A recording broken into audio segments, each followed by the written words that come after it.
Hi every one.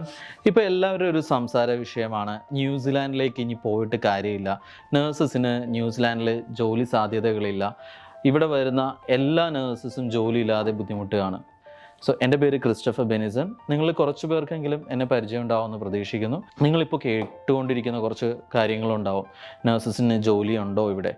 തീർച്ചയായിട്ടും നേരത്തെ ഉണ്ടായിരുന്ന ഡിമാൻഡ് കുറഞ്ഞു. ഇത് ഞാൻ പറയാനായിട്ടുള്ളൊരു കാരണം എന്ന് പറഞ്ഞാൽ, ഓരോ നേഴ്സും ഒരുപാട് പ്രതീക്ഷയോടുകൂടിയാണ് ഈ ഒരു രാജ്യത്തേക്ക് എത്തുന്നത്. അത് ഫസ്റ്റ് അവരുടെ ഒരു കാര്യം സ്റ്റെപ്പ് തന്നെ ലാംഗ്വേജാണ്. IELTSഉം OET ഒക്കെ 13 പ്രാവശ്യം വരെ എഴുതിയിട്ടുള്ള കുട്ടികളെ എനിക്ക് പേഴ്സണലി അറിയാം. അപ്പോൾ ഇതൊക്കെ കേൾക്കുമ്പോൾ ഓഫ് കോഴ്സ് അവർക്ക് എന്താണ്, ആ ഒരു വാർത്ത കേട്ട് ഡീമോട്ടിവേറ്റഡ് ആയി പോവാണ്. സോ അങ്ങനെയുള്ളവരോട് ഞാൻ പറയാനായിട്ട് ആഗ്രഹിക്കുന്നത്, ഒരിക്കലും ഡീമോട്ടിവേറ്റഡ് ആവരുത്. Of course believe in yourself. നമ്മൾക്കുള്ള ഒരു സ്പെഷ്യൽ ഉണ്ടാകും. അത് എപ്പോഴും അങ്ങനെയാണ്. Each person is different. Commonly നമ്മളിപ്പോൾ ഡിസ്കസ് ചെയ്യുമ്പോഴേക്കും ഇവിടുത്തെ ജോലി സാധ്യത തീരെയില്ല. ഓക്കെ, അങ്ങനെ തന്നെ പറയാം. ഇപ്പോൾ നിങ്ങൾക്ക് എല്ലാവർക്കും അറിയാം, ട്യൂട്ടൽ ന്യൂസിലാൻഡിൻ്റെ ഫേസ്ബുക്ക് പേജിൽ നിങ്ങൾ കണ്ടു കാണും, ഡിഫറെൻറ്റ്. കാരണം ഇവിടെ ക്യാപ് സീറ്റിന് അവൈലബിലിറ്റി ഇല്ല ഇപ്പോൾ നിലവിൽ, അത്രയ്ക്കും ഡിമാൻഡായി മാറിയിരിക്കുന്നു. ഈ സാഹചര്യത്തിൽ പല കോളേജസിലും എക്സ്ട്രാ സീറ്റ് നമ്മൾ ഓർഗനൈസ് ചെയ്യുകയും അതുവഴി കുട്ടികളെ 40, 15, 25 ഒക്കെ ആയിട്ട് കൊണ്ടുവരാൻ നമുക്ക് ദൈവം അനുഗ്രഹിച്ച് നമ്മുടെ ടീം എഫേർട്ടിലൊക്കെ സാധിച്ചിട്ടുണ്ട്. ആ വന്ന കുട്ടികളിൽ തന്നെ ഇപ്പോൾ കോഴ്സ് കംപ്ലീറ്റ് ചെയ്തവരിൽ കുറച്ച് പേര് അവർ തന്നെ സ്വന്തമായിട്ട് എംപ്ലോയേഴ്സിനെ കണ്ടുപിടിക്കുകയും മറ്റുള്ളവർക്ക് നമുക്ക് ഇവിടെയുള്ള എംപ്ലോയേഴ്സ് റിക്രൂട്ടേഴ്സ് വഴിയായിട്ട് തന്നെ നമുക്ക് അവരെ ജോബ് അസിസ്റ്റ് ചെയ്യാനായിട്ടും സാധിച്ചിട്ടുണ്ട്. അതെനിക്ക് വളരെ പ്രൗഡായിട്ട് പറയാൻ പറ്റും. പക്ഷേ ഇപ്പോൾ ട്യൂട്ടൽ വഴി വന്ന എല്ലാവർക്കും നമ്മൾ ജോലി കൊടുത്തു എന്നൊന്നും അങ്ങനെയുള്ള ഒരു റോങ് പ്രോമിസസ് എനിക്ക് പറയാനും ഞാൻ ആഗ്രഹിക്കുന്നില്ല. നമ്മൾ ഇതുവരെയായിട്ട് അങ്ങനെ സംഭവിച്ചിട്ടില്ല. പലപ്പോഴും ഇവിടെ വരുന്ന കുട്ടികൾ പറയാറുണ്ട്, ആ ഓർഗനൈസേഷനിൽ പറഞ്ഞിട്ടുണ്ട്, ലൈക്ക് എന്താ പറയുക, CGFNSൽ അവരൊരു സ്പെഷ്യൽ ആളുണ്ടോ. സോ ഇങ്ങനെയൊക്കെയുള്ള ഒരു റോങ് പ്രോമിസസ് ആർക്കും നമ്മൾ നൽകിയിട്ടില്ല. വളരെ ട്രാൻസ്പെറൻ്റ് ആയിട്ട് തന്നെയാണ് എല്ലാവരുടെ അടുത്തും നമ്മൾ സംസാരിക്കുന്നത്. കാരണം ഇവിടെ വന്നു കഴിയുമ്പോൾ ഓരോ കുട്ടി, ഞാൻ പറഞ്ഞു ഫസ്റ്റ് ആ ഒരു സ്റ്റേജ് കഴിഞ്ഞു അവരുടെ പ്രോസസ്സിങ്, ഇവിടെയൊക്കെ നമുക്ക് നല്ലൊരു ക്വാളിറ്റി സർവീസ് പ്രൊവൈഡ് ചെയ്യാൻ സാധിച്ചിട്ടുണ്ട്. ദെൻ അവരിവിടെ വന്നതിന് ശേഷം എല്ലാവരും ഇപ്പോഴും ഞാനായിട്ട് കോൺടാക്റ്റ് ഉണ്ട്, അല്ലെങ്കിൽ ഞങ്ങളുടെ ടീമായിട്ട് കോൺടാക്റ്റ് ഉണ്ടെന്ന് എനിക്ക് പറയാൻ പറ്റത്തില്ല. ബട്ട് 98% അവരും അവരുടെ ഫാമിലീസും നമ്മളായിട്ട് വളരെ നല്ലൊരു റിലേഷൻഷിപ്പ് ഉണ്ട്. അപ്പോൾ ആസ് എന്താ പറയുക, ഈ ഒരു ഓർഗനൈസേഷൻ റൺ ചെയ്യുന്നു എന്നുള്ളത് മോർ ദാൻ എ ബിസിനസ് നമുക്കൊരു സന്തോഷമുള്ളൊരു കാര്യമാണ്. കാരണം ഞാൻ സ്ട്രഗിൾ ചെയ്തിട്ടുള്ള സ്റ്റേജിൽ നിന്ന് ഇവിടെ എത്താനായിട്ട് നമ്മൾ വന്ന ബുദ്ധിമുട്ടുകൾ നമുക്ക് നന്നായിട്ട് അറിയാം. അപ്പോൾ മറ്റുള്ളവർക്ക് ആ ഒരു ബുദ്ധിമുട്ട് ഉണ്ടാവരുതെന്ന് വിചാരിച്ചുകൊണ്ട് തന്നെയാണ് നമ്മളിത് സ്റ്റാർട്ട് ചെയ്തത്. എന്നാൽ ഇന്നത്തെ ഒരു സിറ്റുവേഷൻ എന്ന് പറയുമ്പോൾ, ഈ കുട്ടികൾ ഇവിടെ വന്നു അത്ര എക്സ്പെക്റ്റേഷൻസിലാണ് വരുന്നത്, അവരുടെ ഫാമിലി അത്ര എക്സ്പെക്റ്റേഷൻസിലാണ് വിടുന്നത്. പലരും എന്താ പറയുക, ജോലിയൊക്കെ റിസൈൻ ചെയ്ത് ആണ് ഇവിടെ വരുന്നത്.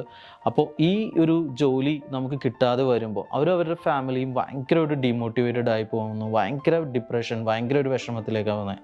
പല കുട്ടികൾ, ഞാൻ നമ്മളുടെ കുട്ടികളോട് എല്ലാവരോടും പറയുന്നൊരു കാര്യം എന്ന് പറഞ്ഞാൽ, നിങ്ങൾ ഫാമിലി ആയിട്ട് ഇപ്പോൾ വരാതെ ഇൻഡിവിജ്വലായിട്ട് വരിക. ഇപ്പോൾ ഫാമിലി ആയിട്ട് വരുന്ന പഴയ സാഹചര്യത്തിൽ തന്നെയും എന്താ പറയുക, ഇവിടുത്തെ അക്കോമഡേഷനും കാര്യങ്ങളായിട്ടും നല്ല എക്സ്പെൻസസ് ആണ്. ചിലപ്പോൾ ഒരു ഏജൻസി വൈസിൽ അതൊരു ഫാമിലി ആയിട്ട് വന്നു എന്ന് പറഞ്ഞിട്ട് മാർക്കറ്റിംഗ് ഒരു സ്ട്രാറ്റജി ആക്കാം. പക്ഷേ we always clearly mention to our candidates, ഇതാണ് സിറ്റുവേഷൻ, നിങ്ങൾ individually maximum. But there are people interested ആയിട്ട് ഒരു ഫാമിലി ആയിട്ട് വരുന്നവരുണ്ട്, ഇപ്പോഴും അങ്ങനെ വരുന്നവരുണ്ട്. അപ്പോൾ ഞാൻ ഇപ്പോഴത്തെ ഈ ഒരു സാഹചര്യത്തിൽ പറയാൻ ആഗ്രഹിക്കുന്നത്, ഒന്ന്, നിങ്ങൾ ഡീമോട്ടിവേറ്റഡ് ആവരുത്. Where you are starting your process, individual ആയിക്കോട്ടെ വേറെ organisation, whatever it is, continue with that. Okay, ഒരിക്കലും നിങ്ങളുടെ ആ ഒരു പോസിറ്റീവ് ഇത് കളയരുത്. ബിക്കോസ് നേഴ്സസിന് ഏതൊരു രാജ്യത്തിനേക്കാളും എപ്പോഴും നല്ലൊരു കൺട്രി എന്ന് പറയുന്നത് ന്യൂസിലാൻഡ് തന്നെയാണ്. ഇവിടെ ഇപ്പോൾ ഉള്ള നല്ല പേയും അതുപോലെ ഇനിയിപ്പോൾ മാർച്ചിൽ വരുന്ന ഇൻക്രിമെൻറ്റും എല്ലാം കൊണ്ട് തന്നെ ഇവിടുന്ന് നേഴ്സസ് ഓസ്ട്രേലിയയിലേക്ക് മൂവ് ചെയ്യുന്നത് തീർത്തും കുറഞ്ഞിട്ടുണ്ട്. But there R, because of certain specific reasons, ഇപ്പോഴും ഓസ്ട്രേലിയയിലേക്ക് മൂവ് ചെയ്യുന്നവരുണ്ട്. പക്ഷേ ആ പഴയ ആ ഒരു ഫ്ലോ നഷ്ടപ്പെട്ടിട്ടുണ്ട്. അതുതന്നെയാണ് ഇപ്പോൾ ഇവിടെയുള്ള വാക്കൻസിക്കും എന്താ പറയുക, നമുക്ക് അവസരങ്ങൾ കിട്ടാനായിട്ടുള്ള കുറവുകൾ സംഭവിച്ചുകൊണ്ടിരിക്കുന്നത്.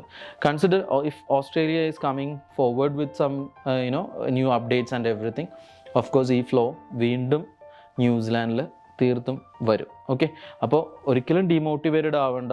ഓരോരുത്തരുടെ എന്താ പറയുക, സ്വപ്നങ്ങളും കാര്യങ്ങളും നഷ്ടപ്പെടുത്താതെ നമുക്ക് സ്പെസിഫിക്കലി ഒരു നല്ലത് ദൈവമായിട്ട് നമുക്ക് കണ്ടുവച്ചിട്ടുണ്ടാവുമെന്ന് ഉറച്ച് വിശ്വസിക്കുക.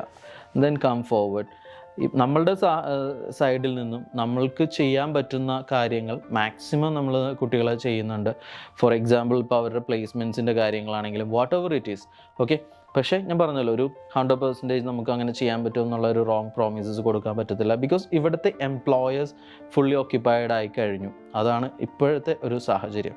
ഓക്കെ, അപ്പോൾ ആസ് എ ഓണർ ഓഫ് ട്യൂട്ടൽ ന്യൂസിലാൻഡ് എന്താ പറയുക, നമ്മൾ പ്യുവർലി ചെയ്യണ ന്യൂസിലാൻഡാണ്. അതുപോലെ തന്നെ നമ്മളുടെ മെയിൻ ഫോക്കസ് എന്ന് പറയുന്നത് നമ്മൾ നേഴ്സസാണ്.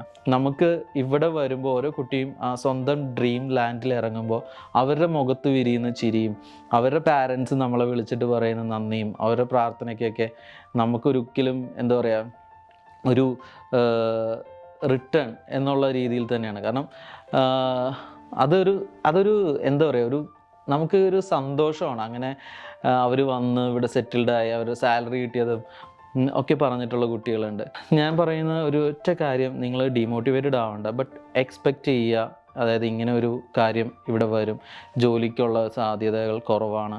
അപ്പോൾ നമുക്ക് ഇവിടെ നിന്ന് രജിസ്ട്രേഷൻ എടുത്ത് തിരിച്ച് നാട്ടിൽ പോയിട്ട് നിന്നും ജോലി നോക്കാനുള്ള അവസരങ്ങളും അല്ലെങ്കിൽ ഇവിടെ നിന്ന് ഓസ്ട്രേലിയയിലേക്ക് മൂവ് ചെയ്യാനായിട്ടുള്ള അവസരങ്ങളും ഒക്കെ ഉണ്ട്. അപ്പോൾ നമ്മളുടെ ഭാഗത്തു നിന്നും മാക്സിമം നമ്മൾ സപ്പോർട്ട് ചെയ്യുന്നുണ്ട്. ഒന്നോർത്ത് ടെൻഷൻ അടിക്കേണ്ട, ബട്ട് ഈ ഒരു എക്സ്പെക്റ്റേഷൻസ് മനസ്സിൽ വയ്ക്കുക. കാരണം ഇവിടെ വരുമ്പോൾ ഇത്ര ചിലവുകളുണ്ടാവും. ജോലിക്ക് നേരത്തെ എന്താ പറയുക, റെഡി ടു ഗോ പോലെ അല്ല, കുറച്ച് നമ്മൾ വെയിറ്റ് ചെയ്യേണ്ടി വരും എന്നുള്ള കാര്യങ്ങൾ. അതുപോലെ തന്നെ ഇപ്പോൾ ഇത് ന്യൂസിലാൻഡിലുള്ള ആരെങ്കിലും കാണുകയാണ്, അല്ലെങ്കിൽ നിങ്ങളുടെ ഫ്രണ്ട്സ് ആരെങ്കിലും ആണെങ്കിൽ അവരിലേക്കും കൂടി ഷെയർ ചെയ്യുക. ഞാൻ എൻ്റെ പേഴ്സണൽ കോൺടാക്റ്റ് നമ്പറും കൊടുക്കുന്നുണ്ട്. You can connect with me. ഇവിടെ വന്നിട്ടുള്ള എന്തെങ്കിലും ബുദ്ധിമുട്ടുകൾ കാര്യങ്ങൾക്കാണെങ്കിൽ, അത് വേറെ ഏത് ഓർഗനൈസേഷൻ ആണെങ്കിലും, there is no partiality, nothing. Feel free to connect with us. നമ്മളെക്കൊണ്ട് ചെയ്യാവുന്ന സപ്പോർട്ടുകൾ എന്നും എല്ലാവർക്കും ഉണ്ടാവും. തീർച്ചയായിട്ടും എന്താ പറയുക, keep in touch with us. See you soon. No need to worry anything. Okay, thank U.